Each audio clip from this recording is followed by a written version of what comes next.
Hola, buen día, ¿qué tal? ¿Cómo están? Nuevamente nos encontramos aquí entre amigos, nuevamente conversando de temas liberales. Y el día de hoy vamos a tocar un tema que para muchos está muy mal interpretado. El tema es la libertad. Y vamos a hablar bajo una óptica liberal. Entonces, bueno, profesor, ¿qué usted puede opinar sobre este tema que vamos a desarrollar el día de hoy? Bueno, acá soy Kurt Nueding, más conocido como el profe Tourette o el loco Kurt, valga el tío Kurt o el tío Tourette. Vamos a hablar de la libertad pero desde un punto de vista muy específico, desde el punto de vista del liberal clásico. Y bueno, has preguntado qué es la libertad en sí. Hay varias maneras de aproximarse a la definición de la libertad. Uno de los que mejor desarrolla todas esas aproximaciones de Hayek, en su libro Fundamento de la Libertad. Sin embargo, el Hayek también en ese libro, a pesar de ser sucesivamente más próximo a la definición, queda en un ambiente medio ambiguo con la definición. Yo creo que la mejor definición la tenemos en Rothbard, en Murray Rothbard, que específicamente define el derecho a la libertad como la ausencia de coacción o de coerción física, o sea, que no te hagan esto. Ah, mira, ¿No? O sea, por ejemplo, que te digan un insulto o que te traten de manipular psicológicamente, eso no es un ataque a tu libertad, al derecho de tu libertad. Es la amenaza o la realización de daño físico a tu persona, a tu propiedad. Eso sí es infringir tu derecho a la libertad. Según Rothbard. según ¿no? Rothbard. Sí. Entonces es prácticamente Y esa es la definición que a mí más me gusta. el ¿no? concepto Sí, más claro. es el más definible, el más objetivo. El más definido. Otras definiciones son muy subjetivas y permiten demasiada intervención del Estado. Ok. Bueno, la primera pregunta de hoy, profesor. ¿Todos los liberales clásicos creen por igual en el mismo concepto de la libertad? Bueno, todos los liberales clásicos manejan el mismo derecho a la libertad, el mismo respeto al derecho a la libertad, a la vida, a la propiedad y a la búsqueda de la felicidad. Hay que agregar Claro. según mi profesor Oscar Almazán, el derecho a la búsqueda de la libertad, a la búsqueda de la felicidad es muy importante, aparte del derecho a la propiedad y a la vida y a la libertad. Este concepto de búsqueda de la felicidad es importante en la tradición liberal clásica, no hay que olvidarnos de eso. Unos reducen a tres los derechos, hay que ampliar a este derecho a la búsqueda de la felicidad los derechos. Otros, como el mismo Oscar Almazán, reducen los derechos, el derecho a la vida, a la libertad y la búsqueda de la felicidad y deducen ciertos derechos de propiedad a partir de la búsqueda de la felicidad, ¿no? Pero la idea es que estos derechos son respetados por todos los liberales clásicos y liberales en general por igual. La diferencia está en las razones que dan para defender uno y otro derecho, o sea, cómo argumentan, cómo fundamentan esos derechos. Ahí están las diferencias entre los liberales clásicos. La diferencia. Y una diferencia, un ejemplo. Hay básicamente dos tendencias. Una tendencia a definir la libertad como un bien en sí mismo. El bien es algo que nos cae bien, es bueno para el ser humano, Okay. para la naturaleza del ser humano. O sea, los que siguen esta edición dicen que la libertad es algo bueno en sí mismo para el ser humano y por lo tanto es un derecho natural. Ajá. Y ellos afirman de que todo lo que fomente más libertad, por lo tanto menos coerción, le hace bien al ser humano y aumenta el bienestar del ser humano. Porque al aumentar la libertad y disminuir la coerción, el bienestar del ser humano aumenta según esta tendencia, según esta interpretación, y por lo tanto el derecho a la libertad es un bien en sí mismo y es un derecho natural. Otra visión es la visión más, podríamos decir, utilitaria de la libertad, que también es muy interesante porque para definir socialmente la libertad uno requiere un beneficio social, ¿no? Entonces, esta definición te dice que la libertad es un derecho porque es útil para el bienestar económico del ser humano y útil para su desarrollo intelectual y espiritual. No es que la libertad sea un bien en sí mismo, sino que es útil para tu desarrollo, inclusive es útil porque de cierta manera permite la convivencia, permite la coexistencia. Estos son los dos tipos de Son los dos posiciones tipos de dentro del grupo o el fundamento de la libertad, derecho a la libertad dentro de los liberales clásicos. Dentro de ¿no? los liberales clásicos. Eso Sí, entonces, sí. ok. Otra pregunta, profesor, que le quiero hacer es si la libertad es un bien en sí mismo o no.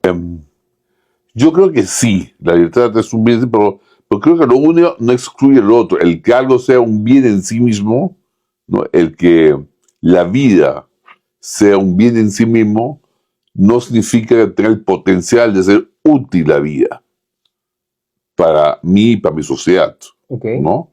Entonces, creo que no se excluyen las dos, pero sí, lo fundamental es el derecho a la libertad en sí mismo. Lo fundamental es que la libertad es un bien en sí mismo. Pero en ciertas teorías, en ciertos contextos, especialmente en el que me manejo yo en la economía, uno tiene que ver el lado práctico también de los derechos. O sea, ok, en un momento de tener un derecho, pero ¿para qué nos sirve? ¿Con qué se come? Como diría Marx, ¿no? Claro. ¿Con qué como la libertad? ¿No? Y lo que contesta Luis Fomises es que la libertad es tan potente para ser un bien en sí mismo que permite que los mercados se interrelacionen, interactúen y desarrollen un bienestar material para todos los seres humanos en la sociedad. Es decir, la libertad hace que todos podamos alimentarnos, cuando realmente no interviene el Estado y nos frena. Pero usted puede ponerme un ejemplo para aquellas personas que nos están viendo, por ejemplo, un ejemplo de alguna libertad. Por ejemplo, la utilidad de la libertad. Claro, de la libertad. Por ejemplo, te lo pongo así, tenemos hambre. Ya, perfecto. Podemos obligar a la gente a producir pollos, ¿no? Con un látigo. Claro, no. De parte del Estado sale el patrón de Estado, saca el látigo y entonces tú vas a poner pollo y le vas a vender a él, a tal precio. Y lo vamos a hacer mala gana, va a producir poco, porque realmente no cultivas un buen producto. Y la otra manera es que como tú tienes un trabajo y produces harina, que vendes pan, tienes tus ingresos, y eso estás dispuesto a gastar esos ingresos en comprar pollo.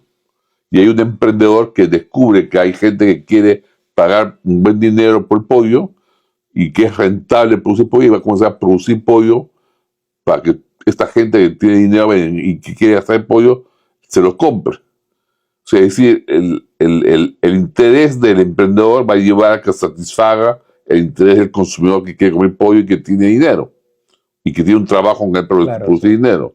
Ahora, la competencia entre todos los emprendedores que se van a comenzar a copiar, pues este negocio va a ser rentable. La libertad de esa competencia hace que haya más empresarios que produzcan pollo. Eso va a hacer que el precio del pollo reduzca y que sea asequible a mucha más gente, inclusive a gente pobre. Claro, exacto. Entonces, la libertad hace no solo que la gente crea lo que necesita, porque los alimentos no caen del cielo, no es maná que cae del cielo, hay que producirlo. Entonces, la libertad hace que hayan emprendedores que lo creen, pues pueden ganarse un usufructo con eso. Pero no solo eso, la libertad hace que eso que creen cada vez compita más y sea más asequible a la gente a través de la competencia de los precios que se van reduciendo, ¿no? ¿Se puede renunciar al derecho a la libertad? No.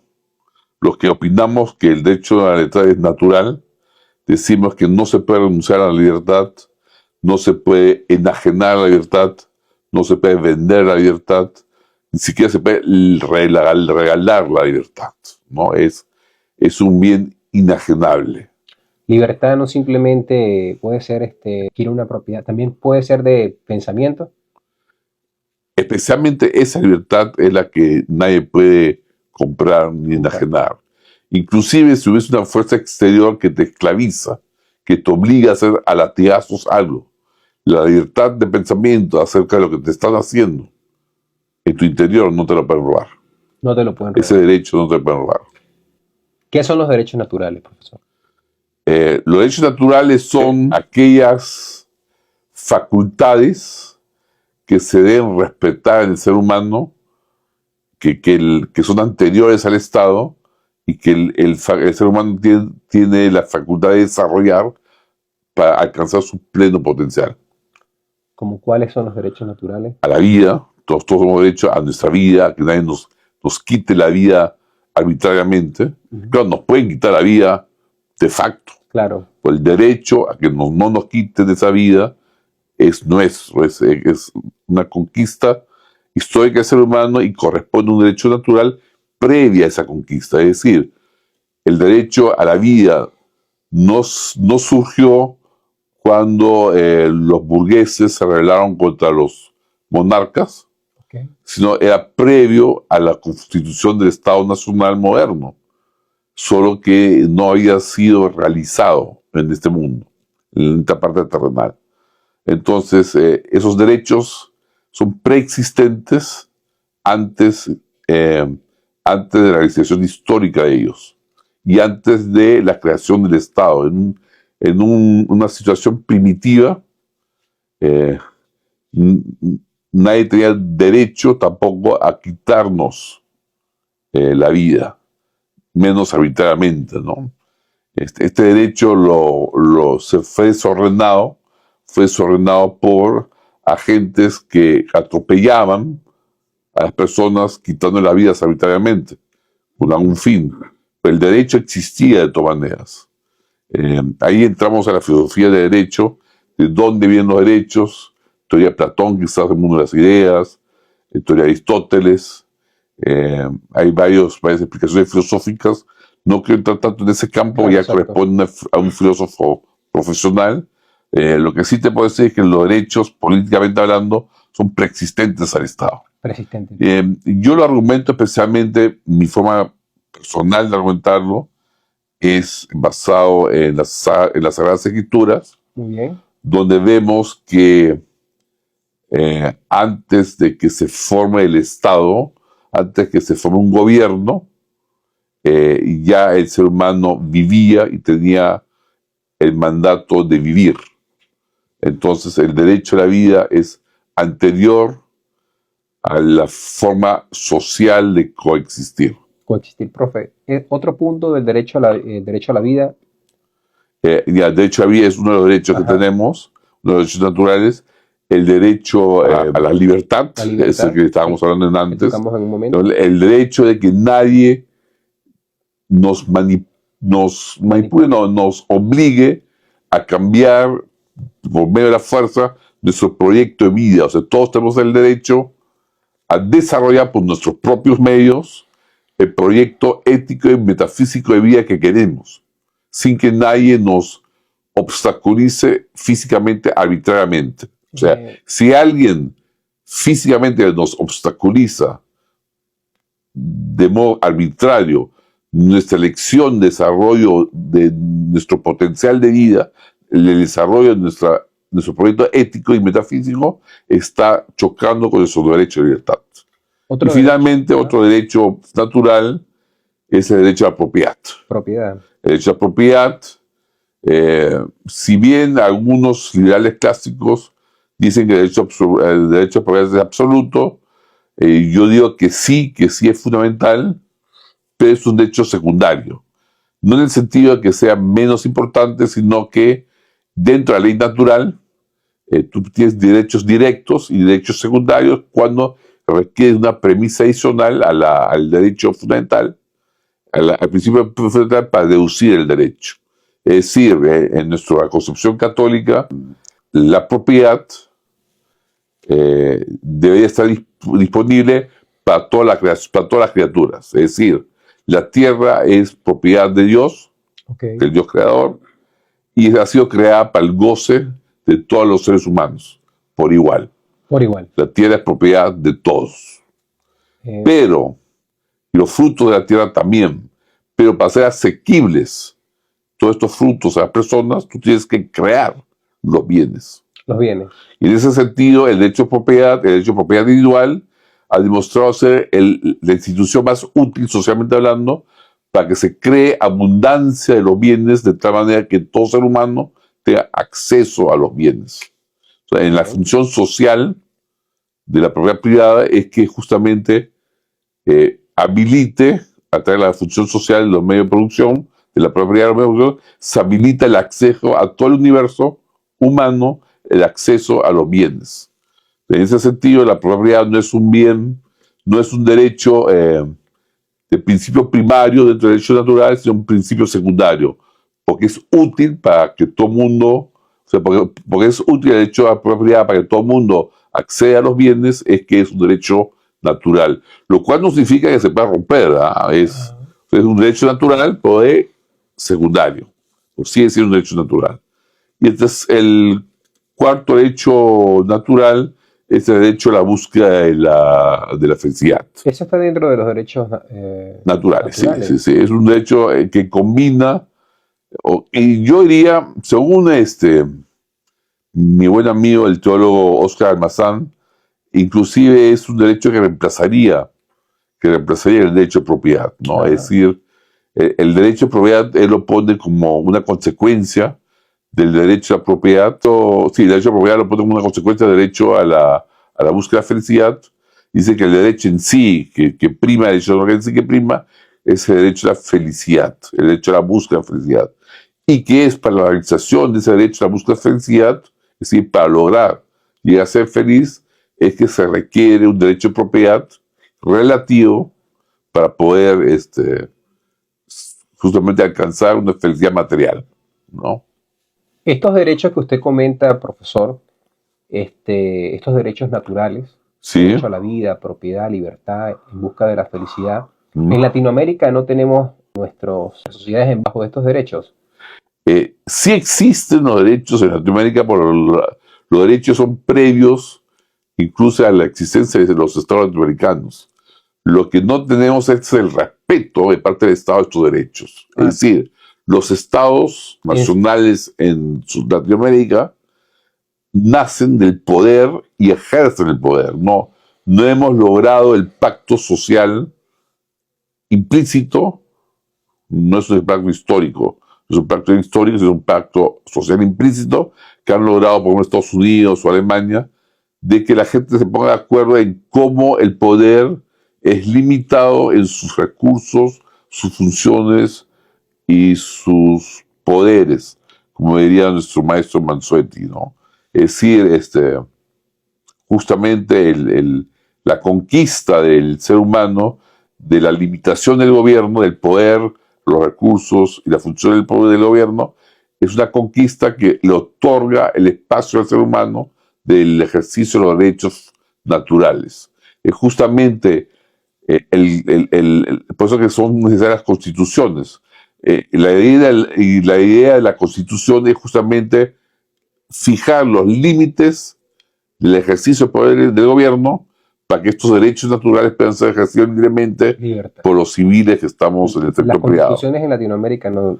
No, las constituciones en Latinoamérica casi todas son productos de golpes de Estado, de golpes de poder, de grupos de poder y que afilan el ejercicio de poder. Quiere decir que usted instrumentalizan el ejercicio de poder en vez de limitar el poder, ¿no? Exacto. Lo que usted quiere tratar de enseñar es que las constituciones fueron hechas con el fin de proteger al individuo a los derechos naturales. La idea constitucional es esa que tú dices, es la idea de proteger al individuo y a la familia, no al Estado como tal, con sus derechos naturales frente al ejercicio arbitrario del poder del Estado. Y en Latinoamérica esa idea constitucional, que es el pacto constitucional primigenio, no se ha dado. Se ha usado la Constitución para darle más poder al gobierno y para que ese poder sea más eficaz, en vez de que sea limitado, ¿no? Impresionante. Y lo interesante es que Estados Unidos, Alemania, por ejemplo, esa idea primigenia de la limitación constitucional del poder del gobierno, también se está olvidando. El pacto primigenio, el pacto social primitivo, el pacto social primario, como que se ha roto. Y también en Estados Unidos se está viendo que el gobierno está usando su poder para atropellar a la gente en sus derechos. Entonces, en ese sentido, lo que estamos viviendo hoy en día es una nueva etapa de la edad contemporánea, una nueva etapa política de la edad contemporánea en la cual los estados están entrando a convertirse en estados totalitarios, ¿no? Que no respetan los derechos naturales del ser humano. ¿Cuál es el límite de la libertad? El límite de la libertad, diría Locke, es John Locke, sí, del cual proviene casi todas estas ideas. Hijo de puritanos, si no me equivoco. Hijo puritano, sí, teólogo, ¿no? Teólogo. Aunque él era agnóstico, él decía, si Dios se conoce o no se conoce, no puedo responderlo. Él tenía una duda metodológica ya semejante a Descartes, pero era empirista, ¿no? John Locke era empirista.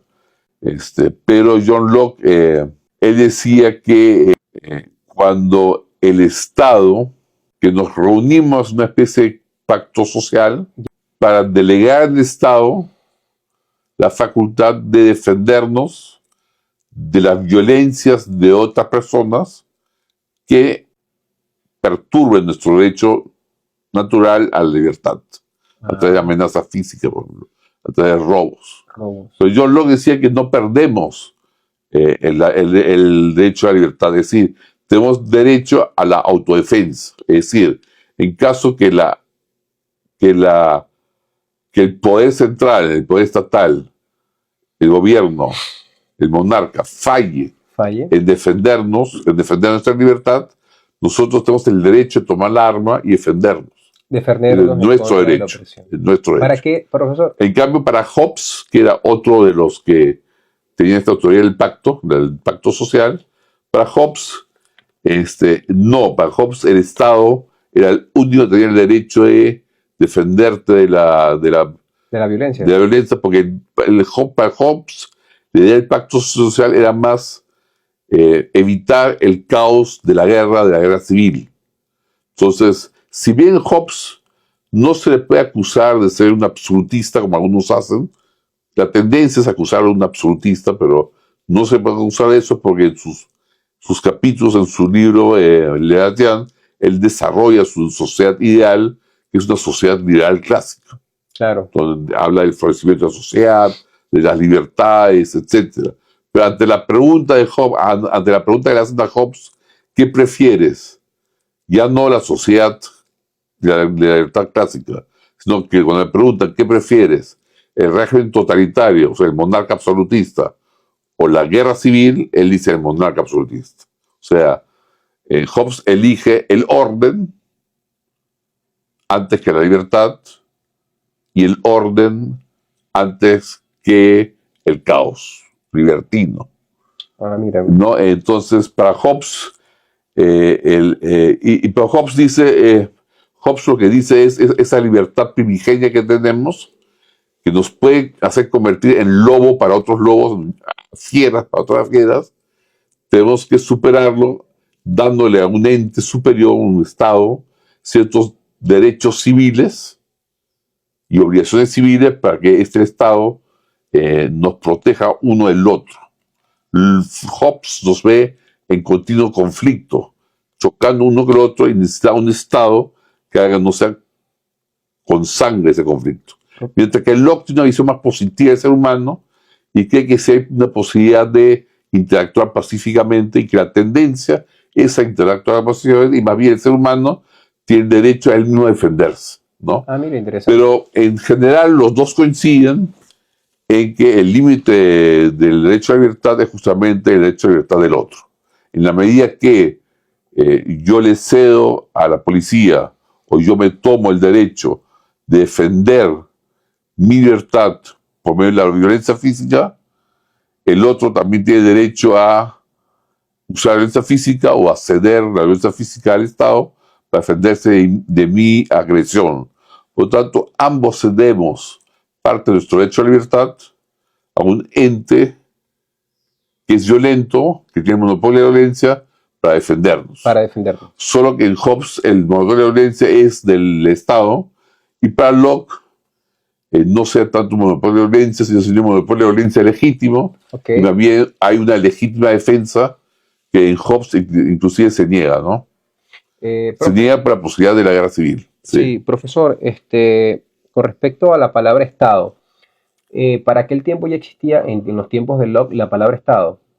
¿O era un gobierno de judicatura, palabra Estado? A ver, la palabra Estado actualmente está... me hagas saber esa pregunta, pero sí yo creo que la palabra Estado es moderna, me parece moderna. Sí. Quiere decir que para el gobierno de Yo Locke... creo que antes se hablaba de reinos. Reinos, ¿no? Reinos, se hablaba, sí, de reinos. En el tiempo de Locke se hablaba de reinos.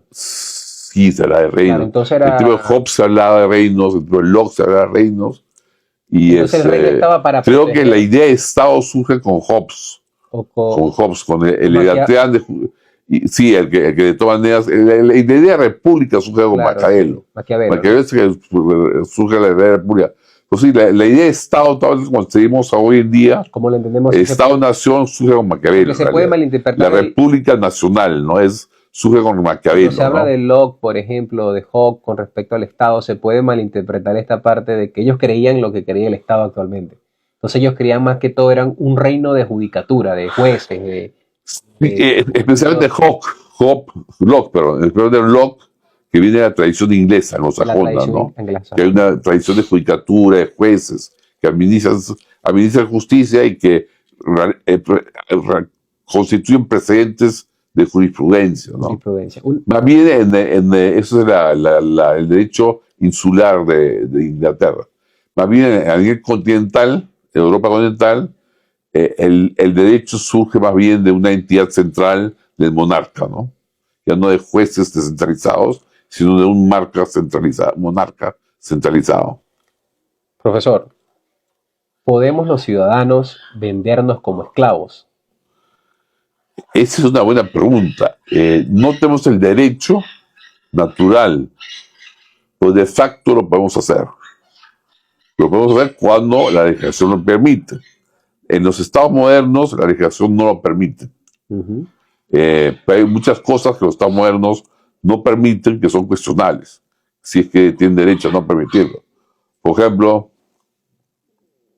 en cierta manera los estados no te permiten usar drogas de cierto tipo. Claro, exacto. Y ahí la pregunta es, ¿tienes derecho a impedirte el goce de esas sustancias alucinógenas que te pueden causar placer? Y ahí difieren los Claro. Quiere liberales, decir que ¿no? yo puedo venderme como esclavo hacia ti, sin ningún tipo Bueno, en de... épocas bíblicas está permitido, o sea, Claro. el propio Jesús lo permite. Exacto, sí. Se puede entonces. Fácticamente se puede, otra cosa es que sea el derecho natural. El propio Pablo, San Pablo, ahora quiero mencionarlo en la Biblia, dice, si puedes ser libre, procura ser libre. Claro, Entonces San Pablo mismo dice, lo deseable es que todos seamos libres. seamos libres. Fácticamente San Pablo reconoce que hay una fuerza que nos puede esclavizar materialmente, Wow. aunque interiormente, esa es la convicción cristiana, la fe nos libera en el espíritu hasta eso, ¿no? ¿Qué opina el derecho divino de los reyes? Justamente el concepto de derechos naturales surge en contraposición del derecho divino de los reyes.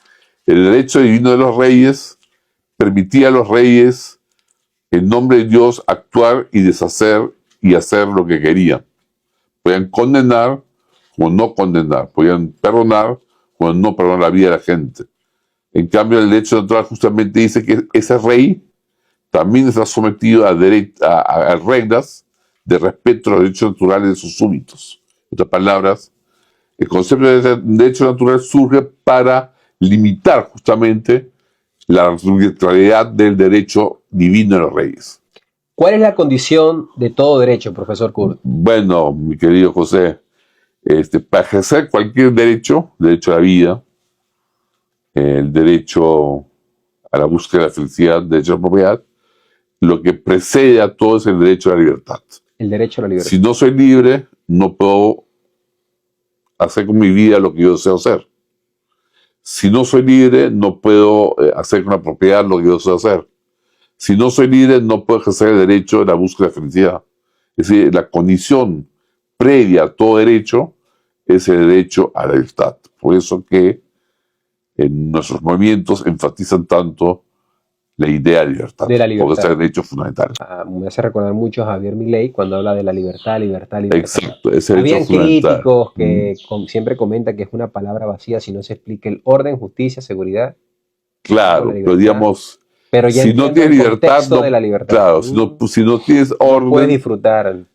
Claro, si no tienes orden y si no tienes orden, no tienes justicia. Si no tienes justicia, no puedes ejercer tu libertad sanamente.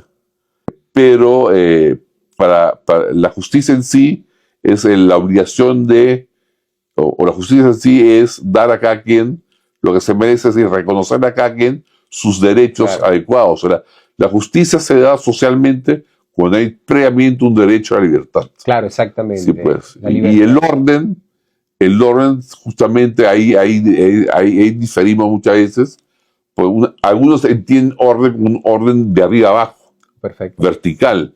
Otros entendemos el orden como algo que surge de abajo arriba de manera espontánea. Entonces, si tú vas a un mercado y todo el mundo negociando como locamente, uno puede decir, ¿qué es orden? Claro. Pues yo veo, como economista, que hay un orden natural detrás de las leyes económicas. Entonces, hay que tener mucho cuidado con los que ponen orden, justicia y libertad, porque tienden a ser fascistas que Mm, que atropellan la libertad. claro, En atropellan, realidad, pero la ya, idea fundamental es la libertad antes que nada. claro, ¿no? porque ya entendemos, para tener disfrute de estas anteriores, tenemos que Claro, tener la libertad. claro. Si no tenemos la libertad para hacer las cosas adecuadamente en orden, de nada sirve el orden. ¿no? No. Sí, puede haber un orden fascista muy adecuado, pero si no hay libertad, ¿qué hacemos con él? No hacemos No nada. podemos hacer nada. Nosotros, bueno, tocamos varios puntos. De todos estos puntos, entonces, Latinoamérica o el Perú, no tenemos actualmente un sistema basado en base a estos principios que nosotros estamos No, nunca hemos tenido un sistema basado en la libertad fundamental del ser humano. en la Hemos tenido sistemas en los cuales la libertad ha sido instrumentalizada como ideología para justificar regímenes de poder cuasi absoluto. Profesor, todas las organizaciones actualmente en el Perú y en Latinoamérica, claro, hablo más que todo de nuestro continente, con respecto al marco jurídico socialista que tenemos, ninguna, lo que usted comenta, ninguna se maneja en base a este tipo de marco. Ninguna. No, Ninguna. Sean religiosas, sean... menos de religiosos. Todas están dentro... Todas están absorbidas por una visión de poder, una visión de poder magnámino y megalómano. Todas, cuando hacen un reglamento, una constitución, unas reglas, todo lo hacen base, regulan cómo hacer que el poder sea más eficaz, sea más efectivo y más eficiente en alcanzar el objetivo que quiere el poder. Ya se vuelve que quiere el poder. No piensan en cómo limitar el poder frente al súbdito, frente al feligrés, frente al miembro de la empresa, etc. Poder, todo es poder. Claro, la estructura está basada en manejarse culturalmente. ¿Sí? Con poder, con exacto. Poder. Por esa razón, el peruano aprende chiquito que si no tiene contactos, no le va a ir bien. Mira. Pues depende del gran poder, el tener contactos y ejercer la economía. Y para ejercer la economía necesita el contacto debido, que tenga el poder de darte la economía. Me hizo recordar a un señor que es profesor llamado Luis Sena. Él decía que en los países ingleses, para una persona de el poder son sus riquezas, en base. Y para un latino, por ejemplo, el poder sus amistades, sus contactos. Claro. y usted mismo lo reafirma acá en este momento. Otra cosa interesante es que en los países anglosajones los empresarios tienden a ser ingenieros, porque se fija mucho en el desarrollo del producto, la variedad de los productos, la calidad del producto, o la eficiencia del costo del producto. En cambio, en Latinoamérica los empresarios tienen que ser abogados, pues se enredan en las leyes para sacarse encima de la competencia, para encontrar el hueco y la amarra del poder, ¿no? Qué lamentable estudiar todas estas cosas, porque tanto todas las organizaciones como toman la cultura en base a un marco jurídico. Correcto. Es impresionante, ¿no? Y es por eso que nosotros vivimos tanta pobreza, tanta correcto. miseria, la consecuencia trágica de esta organización, que en economía la conocemos bajo el término crony capitalism, capitalismo crony o capitalismo amigotes, o simplemente capitalismo mercantilista. La consecuencia de la tecnología es que la capacidad productiva se frena. Es decir, es mucho mejor que bajo el socialismo, eso sí, pero se frena tanto la competencia, se frena tanto la producción para mantener artificialmente arriba las remuneraciones, que al pelearse la gente alrededor del poder por los porcentajes, por la presentación en la torta, y por pelearse que tienen un pedazo más grande en términos porcentuales, la torta en sí se achica Y hay mucho desempleo de recursos, mucha gente que no tiene de qué vivir, y se cae una trampa social que destruye, así, implosionar de adentro el sistema, ¿no? Por eso es que Sendero Luminoso, el Partido Comunista Sendero Luminoso, habla del capitalismo burocrático como diagnóstico de Perú. ¿Qué debemos hacer para nosotros salir de todo esto?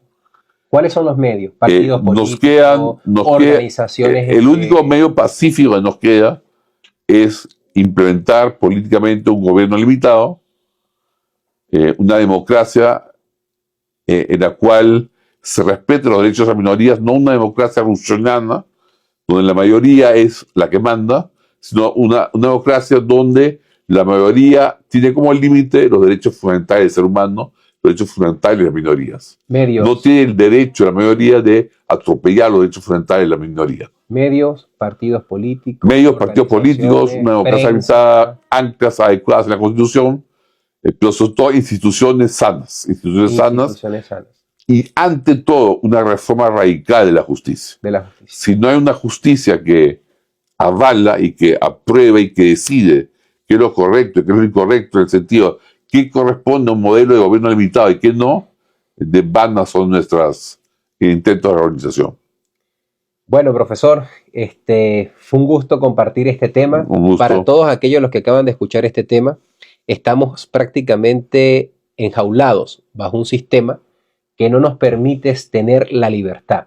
Y eso impide que nos desarrollemos económicamente. Económicamente, científicamente. O sea, que comamos menos, que disfrutemos menos la vida, que vivamos menos. Y aún, como usted sabe, yo soy creyente.